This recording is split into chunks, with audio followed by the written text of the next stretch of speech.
აჭარის უმაღლესი საბჭოს დეპუტატი აკაკი ძინელაძე დღეს ქალაქში საგზაო ნიშნებთან მძღოლებისა და ქვეითთა მოძრაობასთან დაკავშირებით არსებულ მძიმე მდგომარეობაზე საუბრობს.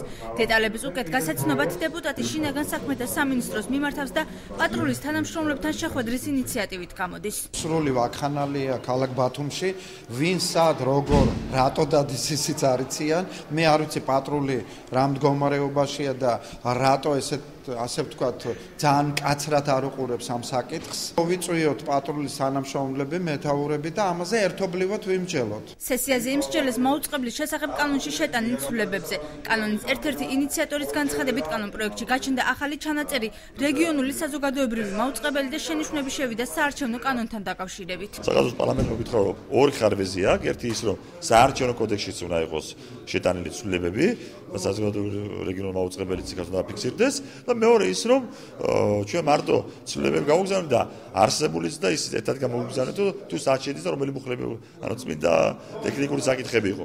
აჭარის უმაღლეს საბჭოს კიდევ ერთი ფრაქცია შეემატა, რომელიც უმცირესობის წარმომადგენლებისგან დაკომპლექტდება. შესაბამისად, ბიუროზე უმცირესობაც კიდევ ერთი წარმომადგენელი ეყოლება. მე ვფიქრობ, რომ თუ მაჟორიტარებს გვექნება იმის საშუალება, რომ შევქმნათ ცალკე ფრაქცია და ამის აუცილებლობა, ჩვენ აუცილებლად შევქმნით ფრაქციას. 3 წევრისგან იქნება შექმნილი ფრაქცია და სამივე ალბათ იქნება მაღალმთიანი აჭარიდან, ქედა, შუახევის და ხულოს მაჟორიტარი დეპუტატები. სესიაზე იმსჯელეს მიწის გადასახადებთან დაკავშირებულ ცვლილებებზე. ალექსანდრე ჩიტიშვილის განცხადებით 2004 წლის შემდეგ დაწესებული გადასახადები უნდა გაუქმდეს.